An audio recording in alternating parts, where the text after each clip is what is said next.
Welcome to the deep dive. Today we're going to be exploring something I think is really interesting. Yeah. This fascinating link between love and mental health. Like how understanding ourselves better can lead to stronger, healthier relationships. Yeah. And we've got some really insightful research to kind of dig into today. Stuff on attachment styles, boundaries, even how therapy plays a role. It's almost like, you're kind of weaving together these threads of personal growth and connection. Like as we work on ourselves, it impacts, every single relationship we have. That's such a good point. So if you've ever felt like your past experiences are, let's just say, emotional baggage Yeah. or affecting your current relationships, or you just aren't sure how to set boundaries without like feeling super guilty, Right. this deep dive is for you. Totally. We're going to unpack some like relatable situations and hopefully give you some tools to navigate those tricky parts of love and, well, just being human. Okay, so first up, let's dive into attachment Oh, style. yeah. It's kind of like the blueprint we all carry around for how we connect with others. It really is amazing how much our early experiences kind of shape, the way we approach intimacy, vulnerability. Yeah. Like, it's incredible. Totally. I remember reading in one of the sources that these patterns, they form in childhood, and they can really impact our adult relationships without us even realizing it. Oh, that's so true. And it's not about like blame or anything. It's about awareness. Yeah. So let's just break down the four main attachment styles. Okay. Because like just understanding them can be such a light bulb moment for people. Okay, so first there's secure attachment. That's like the ideal, right? Yeah. People with this style tend to like trust easily, communicate openly, and feel comfortable depending on others. Yeah, they don't play games. They don't, send mixed signals. Yeah. It's like they have this inner confidence that lets them be vulnerable and form like secure bonds. Yeah, that makes sense. Yeah. Then there's anxious attachment. And this style is kind of characterized by like a fear of abandonment Mhm. and this real need for like constant reassurance. Yeah, you can almost think of it like someone with an anxious attachment style might just get like super anxious, if their partner doesn't text back right away or if plans change. Right. It's just like their emotional world is a bit more intense. I could see how that would lead to some conflict, definitely, in a relationship. So what about like those people who seem to push everyone away? That's more in line with avoidant attachment. People with this style really value their independence, Yeah. and they tend to just kind of avoid emotional closeness Okay. or intimacy. Is that always a bad thing, though? I mean, like some people just need more space than others, right? Yeah, it's about finding that balance. Yeah. But someone with an avoidant style might struggle to like open up emotionally or even like commit fully, Yeah. even if they like care about the person. Oh, I see. So it's not that they don't like want a relationship. Yeah. It's more that they're just afraid of getting too close. Exactly. That makes a lot of sense. Right. And then we have disorganized attachment, Okay. which kind of combines elements of both anxious and avoidance styles. Right. This one's often like linked back to early trauma or inconsistent caregiving. Oh, okay. That sounds complicated. It can be. People with this style, they might have conflicting desires, so they like crave closeness, Right. but then they push people away out of fear. Wow. So even just like knowing about these attachment styles, like even just this basic understanding of this can be super helpful in understanding like ourselves and our partners. Oh, I'm yeah. already like thinking about some of my own patterns. Right. And remember, like, no one fits perfectly into one box. Yeah. We all have like a mix of these tendencies, and that's totally okay. The key is awareness. So you're saying that understanding our attachment style can be like this, like missing piece of the puzzle when it comes to like why we react the way we do in relationships. That's exactly it. It's like you suddenly have this framework for understanding your emotional blueprint Yeah.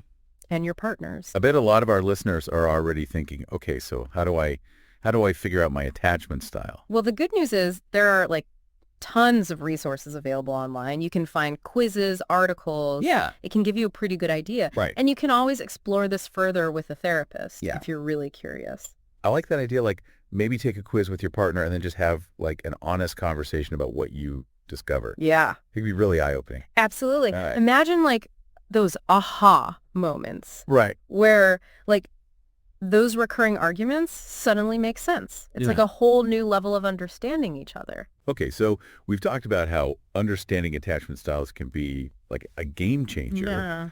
but how do we actually like use this knowledge Yeah. to create those healthier, more fulfilling relationships. Yeah, that's where things get really interesting. This knowledge isn't just about labeling ourselves. Right. It's about using it as a springboard for growth. Okay, I love that perspective. Yeah. So if someone listening realizes they have an anxious attachment style, what are like some things they can do? Well, first off, they can practice self-soothing techniques. So instead of like immediately reaching out to their partner for reassurance every time they feel insecure, they can try journaling or meditation or like other coping strategies. And what about someone who tends more towards the avoidant side? How can they work on like being more present and emotionally available? It's about taking baby steps towards vulnerability. Yeah. Maybe they can start by like sharing their feelings with a trusted friend Sure. or like a family member before tackling those tougher conversations with their partner. I like that idea. Starting small Yeah. and like building up that emotional muscle. So it's all about using this self-awareness to like break those unhealthy patterns. Exactly. It's about recognizing our triggers, communicating our needs more effectively, Right. and finding ways to like meet each other halfway. So it's not about like trying to change our partner's attachment style. Yeah. It's about like understanding where they're coming from and working together to create a dynamic that works for both of you. Yeah, that's a great way to put it. It's about creating a relationship where both partners feel, safe, secure, and loved for who they are. That's the ultimate goal, right? Yeah. To feel like seen and accepted for all of our quirks and complexities. Absolutely. And that brings us to another critical piece of the puzzle, boundaries. Okay, so we're moving on to boundaries. I have a feeling this is going to resonate with a lot of people. I think so too. Boundaries are often like misunderstood. Yeah. People think they're about shutting people out or being selfish, but it's actually quite the opposite. Okay, I'm ready to have my mind blown. Tell me more. Think of boundaries as like your emotional protectors. They help you define where you end and another person begins. Right. And they allow you to like honor your own needs Right. and your values Right. without sacrificing the relationship. Okay, I'm starting to see like how that fits into the bigger picture of like self-awareness and healthy relationships. Yeah. But like, how do boundaries actually work in practice? Mm-hmm. Can you give me like an example? Absolutely. Let's say you're someone who needs alone time to like recharge. Yeah. That's perfectly valid, right? Yeah.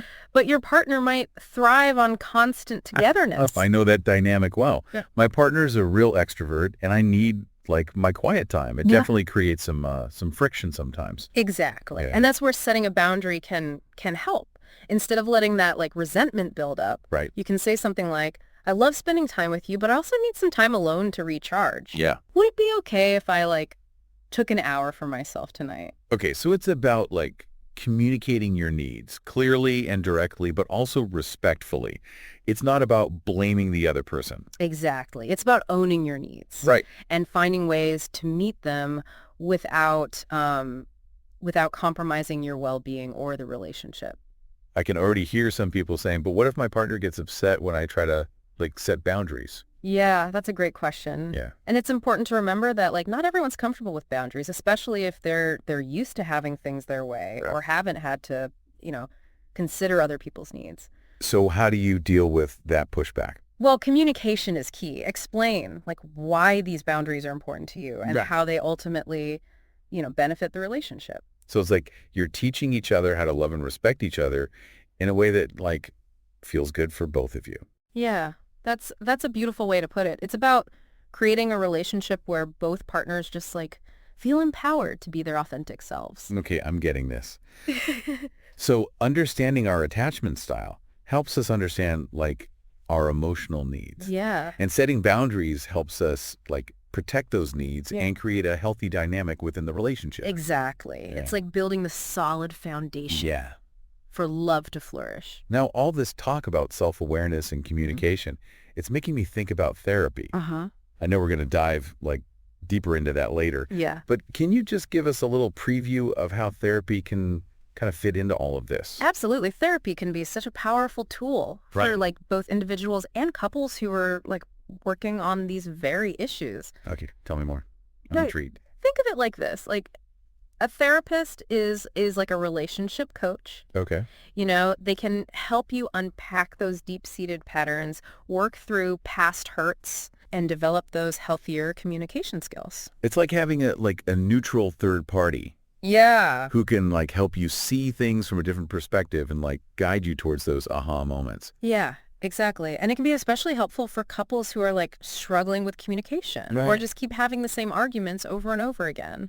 I think a lot of people have this idea that therapy is only for like people who are like really struggling or on the verge of breaking up. That's a common misconception. Right. The truth is, even the healthiest couples can benefit from therapy. It's like a tune-up for your relationship. Oh, I love that analogy. Yeah. So it's not about fixing what's broken. Right. It's about like making a good thing even better. Exactly. Therapy can help you strengthen your communication, Yeah. deepen your intimacy, Yeah. and, navigate all those inevitable challenges that life throws your way. Okay. So we've covered a lot of ground in this first part of our deep dive. We've talked about attachment styles, boundaries, and how therapy can like play a role in building healthier relationships. What are like some of the key takeaways that you want our listeners to like walk away with so far? I think the biggest takeaway is that like self-awareness is like the foundation for healthy relationships. Okay. Like the more we understand ourselves, our needs, and our patterns, the better equipped we are to create those loving and fulfilling connections. And that self-awareness includes like understanding our attachment style Absolutely. and how it might be like playing out in our current relationships. It's about recognizing those old patterns and choosing to respond differently. Right. It's about setting boundaries that like protect our well-being without sacrificing closeness. And it's about being open to seeking support Yes. when we need it, whether that's from a therapist, Yeah. a trusted friend, or even just like a good self-help book. Exactly. It's about remembering that like we're not alone in this journey Yeah. and that there are like resources available to help us navigate, these complexities of love and relationships. Okay, so we've like laid some groundwork here. Mm-hmm. In the next part of our deep dive, we're going to explore some specific scenarios Yeah. and offer some like practical tips for putting all this knowledge into action. I'm looking forward to it. We're going to get into like the nitty gritty of like how to communicate effectively, Right. set those boundaries, and maybe even inspire some people to like give therapy a try. That's what I'm hoping for. So stick around for part 2, where we'll take everything we've learned and apply it to real life situations. Welcome back to the deep dive. So far, we've been kind of exploring this fascinating link between love and mental health, how understanding ourselves can actually make our relationship stronger. Yeah, it's almost like we're equipping you with a superpower, the power of self-awareness. I love that. Okay, so we've got a good foundation now, right? Yeah. On attachment styles and boundaries. Mhm. But I think where people really like struggle is like putting this knowledge into action. Like, how do we actually use it in our day-to-day relationships? Yeah, you're right. That's the real test. Right. It's one thing to, intellectually grasp these concepts, but it's another to actually like navigate those emotionally charged moments when they really matter. Exactly. So let's get practical. Yeah. Imagine this. You've identified your attachment style, maybe even like got your partner to take a quiz. Yeah. And now you're like staring at these results thinking, okay, now what? Well, the first step is to like resist the urge to label each other. Okay. Remember, attachment styles, they aren't boxes, to trap yourselves in. They're more like compasses, Yeah. helping you understand your emotional terrain. Okay, so no pointing fingers and saying, see, I told you you're avoidant. Exactly. Instead, approach it with curiosity. Say, hey, this quiz says I tend towards, anxious attachment. It kind of makes sense when I think about, how I react sometimes. Yeah. What about you? That opens up a conversation Yeah. instead of shutting it down. Right. I like that. Now, let's say you're the one with the more anxious attachment. Mm. One of the most powerful things you can do is like start building your self-soothing skill. Right, because like constantly relying on your partner to like regulate your emotions, Yeah, that's not sustainable. exactly. So when those like familiar anxieties creep up, maybe your partner's late or they don't respond to your text right away, try to pause before reacting. Easier said than done, I'm sure some people are thinking. Oh, definitely. But here's a little trick. Imagine you're like coaching a friend through the same situation. Right. What advice would you give them? Yeah. Would you tell them to like spiral into worst case scenarios? Or would you encourage them to like take a deep breath and find a way to like calm down? That's such a good reframing technique because we're often much kinder Yeah, and more rational to like other people than we are to ourselves. exactly. So practice that self-compassion. Try journaling, meditation, even just going for a walk. Yeah. Anything that helps you regulate those emotions without needing like external validation. So anxious attachers, you're working on that inner strength. Yeah. What about for those leaning towards the avoidance side? What's their homework? Well, for the avoidant folks, the challenge is often stepping towards discomfort rather than away from it. Yeah. It's about, dipping their toes into the waters of vulnerability, Yeah. little by little. Because that instinct is to like shut down, withdraw, Yeah. create distance when things get too intense. Right. So instead of like retreating into their shell the next time their partner expresses a need or wants to like connect on a deeper level, try something different, start by simply acknowledging their feelings. Okay. So instead of like changing the subject Yeah. or saying it's not a big deal, Right. try something like, I hear that you're feeling hurt. Can you tell me more about It's that? exactly. You don't have to have all the answers. Yeah. Or like immediately launch into fixing mode. Sometimes just listening with empathy is a huge step towards emotional connection. Okay. I'm loving these like practical tips. This feels like stuff that people can actually do. Yeah. Now, I know we're like talking about this in the context of romantic relationships, Yeah. but I imagine these principles apply to like all sorts of connections, right? You're absolutely right. These dynamics play out in friendships, families, even work relationships. Right. Like understanding attachment styles can help us navigate all sorts of interpersonal challenges. So whether you're dealing with like a clingy friend, a distant sibling, Mhm. or like a boss who micromanages, Yeah. these insights can be incredibly useful. Now let's shift gears a bit Okay. and talk about how we can use like the power of boundaries to create healthier relationship dynamics. We touched on this earlier, but I think it's worth like diving a little deeper. Yes, please. Boundaries are something I think a lot of people struggle with, including myself. Like, where do you draw the line between like being accommodating and then sacrificing your own well-being? That's the $1 million question, isn't it? And there's no one size fits all answer. It's a process of self-discovery and ongoing communication. Okay, so walk me through it. Where do we even begin? Well, the first step is to like get crystal clear on your non-negotiables. Okay. What are the things that you absolutely need to feel like safe, respected, and fulfilled in a relationship? And so we're talking about those like core values that are absolutely essential to who you are. Exactly. It might be things like honesty, respect, quality time, personal space, whatever truly matters to you. Okay.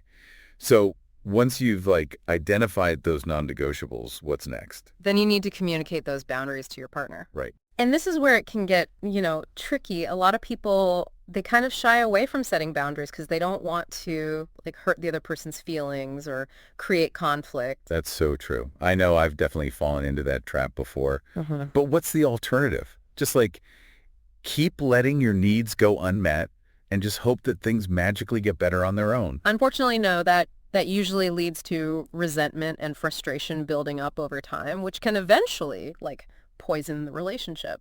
Okay, so how do we like have these boundary conversations in a way that feels constructive and not confrontational? Yeah, that's a great question. Yeah, any tips? I'm glad you asked. Here are a few things to keep in mind. Okay, I'm all ears. First, choose the right time and place. Don't try to have this conversation when you're both like stressed or exhausted. Yeah, Find a calm and neutral setting where you can both, speak freely. makes sense. Yeah. Setting the stage Yeah. for a positive interaction. Second, use I statements. Instead of saying, you always do this or you never do that, focus on your own feelings and needs. For example, you could say, I feel overwhelmed when I have like too many commitments. I need some time to myself this weekend to recharge. Right, that takes the blame out of the equation. Exactly. Makes it more about collaboration. And third, be prepared for your partner to, have their own reactions and feelings. Remember, setting boundaries, it can be an adjustment for both people involved. It's like you're renegotiating the terms of the relationship in a way that feels more like equitable Yeah. and sustainable That's a great way to put it. for both of you. Yeah. Okay, so we've talked about choosing the right time, using I statements, Mm. and being prepared for like your partner's response. Ah. Anything else? One more crucial tip. Focus on solutions, not just problems. Brainstorm together on like ways to meet each other's needs while respecting those boundaries. Well, it's not about like creating a rigid set of rules, Right. but more about finding like a compromise. Yeah. It works for both of you. Exactly. It's a dynamic process, and it requires, flexibility and a willingness to adapt. I think one of the biggest fears that people have around setting boundaries is that it will like push their partner away. That's understandable. Right. But here's the thing. Healthy boundaries actually strengthen relationships. Okay. They create a sense of safety and trust, Hmm. and they allow both partners to like show up as their authentic selves without fear of judgment or rejection. So it's not about building walls. It's about like creating a space where both people can thrive. That's a beautiful way to put it. And remember, setting boundaries, it's an act of self-love. It's about honoring your needs and taking care of your well-being. Yeah. And that, in turn, allows you to, show up more fully in your relationships. It's like that saying, you can't pour from an empty cup. Exactly. You have to, like, fill your own cup first before you can share it with others. This has been so insightful. I feel like we're really, like, starting to unpack the practical side of like, building those healthier, more fulfilling relationships. Yeah. We've got some incredible momentum going here. Yeah. I can't wait to dive even deeper in part 3. Welcome back to the deep dive. It feels like, wow, we've covered so much ground already, but there's like still so much more to explore in this whole fascinating world of love and mental health. Yeah, it's like we've given you this toolbox full of like powerful instruments, right, Right. for building stronger, healthier relationships. Yeah. And now we're going to show you how to use them. Exactly. Yeah. We've talked about attachment styles, the importance of setting boundaries, even how therapy can be like a game changer. Right. But now let's kind of like bring it all together and talk about what healthy love actually looks like in action. Yeah. This is where the rubber meets the road, right? Right. It's about taking all this knowledge and like weaving it into the fabric of our daily interactions. So picture this. You're in a relationship. You've done the work to understand your own attachment style and your partner's. You've started setting those healthy boundaries, but inevitably conflict arises. Yeah. How do we like navigate those tricky moments without falling back into those old patterns? That's a great question. And it brings us back to like the importance of communication, but communication that goes beyond just like talking. Okay. It's about truly listening, empathizing, and validating each other's experiences. Okay. I'm intrigued. What does that like actually look like in like a real life argument? Let's say like you and your partner are having a disagreement about something, those old buttons get pushed and suddenly you're both reacting defensively. How do you like shift gears and turn that conflict into an opportunity for growth? Well, one technique I find really helpful is to take a pause. Yeah. You know, when things get heated, it's so easy to just get caught up in the moment. Oh, yeah. And say things we regret. I know that feeling all too well. Sometimes I just need to like walk away for a bit and cool down before I can even like think straight. Exactly. And there's no shame in that. It's actually a sign of self-awareness, right? And emotional maturity. Right. When you feel that tension rising, you know, just say something like, hey, I'm feeling a little overwhelmed right now. Can we take a break and come back to this later? That takes the pressure off and allows both of you to like regroup. Exactly. And when you do come back to the conversation, you know, try to approach it from a place of curiosity rather than blame. So instead of saying you did this or you made me feel that way, try shifting the language to I feel or I need. It's about like owning your experience without making the other person like the villain. Exactly. It's about creating like a space where both of you feel safe to express your feelings and your needs without, you know, fear of judgment. I love how this all ties back to that like foundation of self-awareness and healthy boundaries we've been talking about. Absolutely. It's all like interconnected. When you understand your own triggers and needs, you can communicate them more effectively. Yeah. And when you feel, you know, safe and respected within the relationship, you're more likely to approach conflict as an opportunity for growth rather than, you know, a threat. This is making so much sense. I think like one of the biggest misconceptions about healthy relationships is that they're conflict free. Oh, absolutely. Right. Conflict is inevitable, like in any relationship. It's how we handle conflict that determines whether it tears us apart or brings us closer together. So it's not about like avoiding arguments altogether. It's about like learning to argue in a way that's respectful and like productive Yeah. and ultimately strengthens the bond.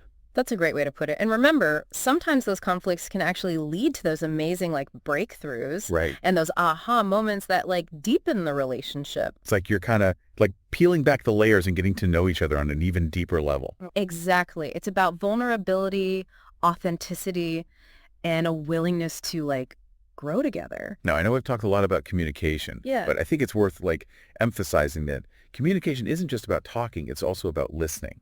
Right.